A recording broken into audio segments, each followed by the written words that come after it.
He's one of the Bundesliga's best goal scorers, he's one of Germany's biggest hopes for the future, and he's a player with bags of potential. But could Timo Werner be on his way out at RB Leipzig?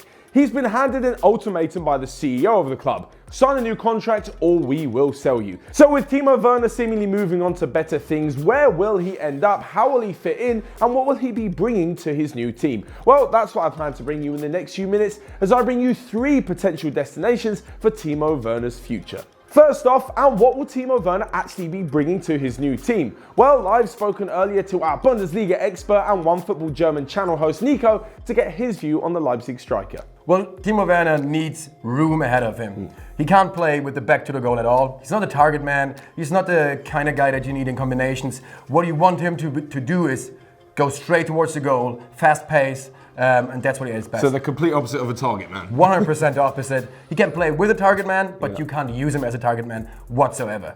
You can still tell that he started his career as a winger. He's technically gifted. He's very quick. He faded more towards the center of the pitch when he started his professional career at Stuttgart, and he's really good at it. But you could see in the World Cup for Germany why he can't play in a possession-based game. That's not what he does. He needs it. Quick fire, counter-attacking, that's his game. So is that a quick sort of finisher in the box, both feet, getting the chances, but the build-up play not so much? Absolutely. The second he has the chance and he sees the chance, he's going to try to take it, and he's very good at it. But yeah, just like you said, he's not a guy for combinations. He's not a guy for long balls. Actually, long ball might work. Over the top, maybe. Over the top. That's the only chance for him. But yeah, that's his kind of play. And yeah, but the thing with him is he's horrible at what he can't do, but he's brilliant when he gets to his... He's going to need a team that works for him and he can finish it. That's why he works so good for RB Leipzig, because they play this counter-attacking, very fast-paced football.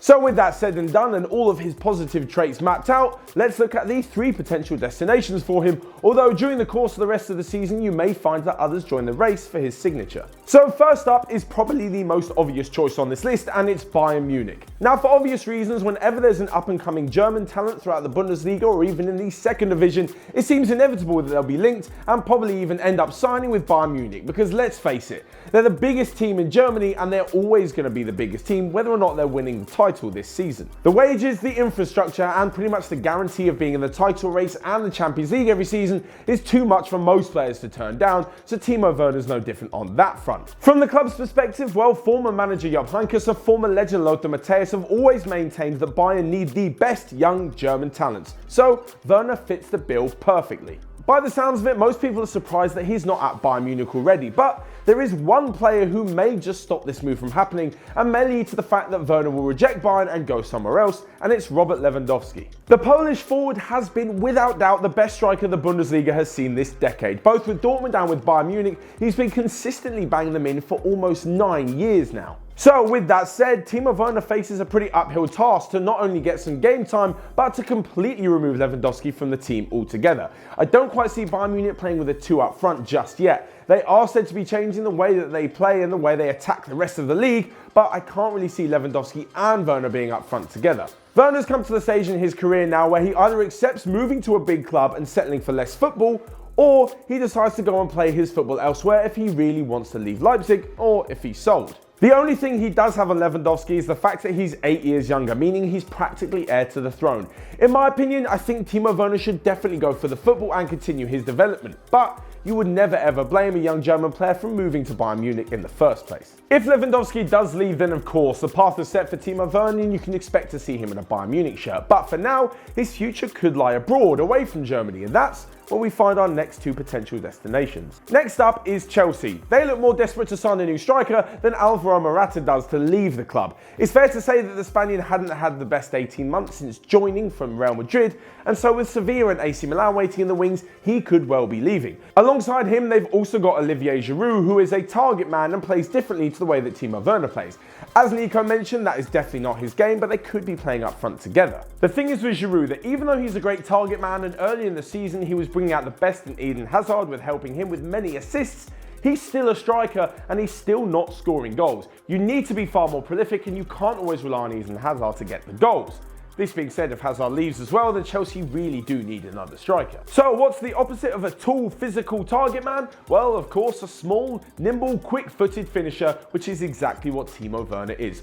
On a side note, Chelsea do have Michy Batshuayi, who's currently on loan out of Valencia. However, for whatever reason, Sarri doesn't want him recalled, and the chance of him getting a start at Stamford Bridge are probably more than the chance of Spurs moving into their new stadium this season. It's not going to happen. Sarri has mentioned in the past few weeks that he wants a striker with different characteristics, so Werner really seems to fit the bill. He said that his team play excellently until the last 20 metres where they just can't put the ball in the back of the net. The other thing about Timo Werner joining, and let's say Hazard stays as well, along with new man Christian Pulisic, it could give Hazard the freedom to be in the number 10 role and create the chances for Werner. The way I see it, they'd have Pulisic out on the left, Hazard in the free role in the number 10, someone like Pedro or Willian, or even a new signing on the right, Irving Lozano from PSV has been mentioned, and that leaves Timo Werner up top by himself to put the chances away.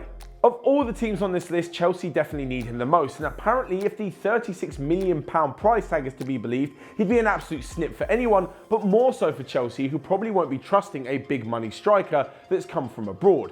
This is because, as mentioned before, they spent almost £60 million on Alvaro Morata. He came from Real Madrid, so he must have had some quality about him. Well, 18 months later, and he's really not proving to be worth anything near that. So 36 million is probably a lot easier to digest if it does all go wrong, but I don't really think it will if they do sign him. And lastly, we come to the third and final destination on this list for Timo Werner, and it could be the German connection that brings him to Merseyside. As a young German player, he'll definitely remember the way that Klopp almost revolutionised Dortmund in the Bundesliga, and that will make many players around the world want to go and play for him regardless of being German in the first place. Now, of all the teams on this list, though, I think it will be the least attracted to Werner purely when it comes to playing time. Now, I know I've mentioned before that he'll have to wrestle the title of number 1 striker off Lewandowski at Bayern Munich, but he's a lot younger and that looks far more likely in the next 1 or 2 years. When it comes to Liverpool, they've got a fantastic attacking trio. They've got Shaqiri on the bench, and all of them are of a decent age where they're not going to be moving anytime soon, certainly not into the retiring years of their career. I seem to remember covering the same topic actually when Shaqiri moved in the summer. It was how is he going to play when they have such a fantastic front three? Well, when they're not using Salah on the right, Mane on the left and Firmino up top, Firmino is dropping kind of deeper into a number 10 role, Salah's going up front, and Shaqiri can come into the right-hand side. I see the same thing happening if Timo Werner were to move to Anfield, but unfortunately Shaqiri will be moving out of the team. Now, I know what you're going to say, Shaqiri has done really well when he's come off the bench and even started games for Liverpool, but are you really going to be dropping Mane, Salah or Firmino ahead of him? I highly doubt it. If Timo Werner were to come in, I can really see the same sort of tactic that Chelsea would play with him. Mane out on the left, Salah out on the right, Firmino in the number 10 role, and Werner up top to finish the chances by himself. Of course, when it comes to playing in a quick, dynamic attacking team, Liverpool are definitely the best option on this list. As we saw Nico mention earlier, Werner's not so good at the hold-up play, and when he's played in behind, he can use his speed and finish, so Liverpool do seem the best footballing fit, although he may not get the chances to show it. Logically, Chelsea would be the most obvious answer. As mentioned before, they're in desperate need of a striker. Liverpool can't offer him all the game time, and at Bayern Munich, well, he's going to have to overtake Lewandowski and face potentially not playing, much like at Liverpool. However, with all this being said, I can see Timo Werner moving to Bayern Munich. I know he's going to have to overtake Lewandowski, but that's more likely to happen in the next year or so.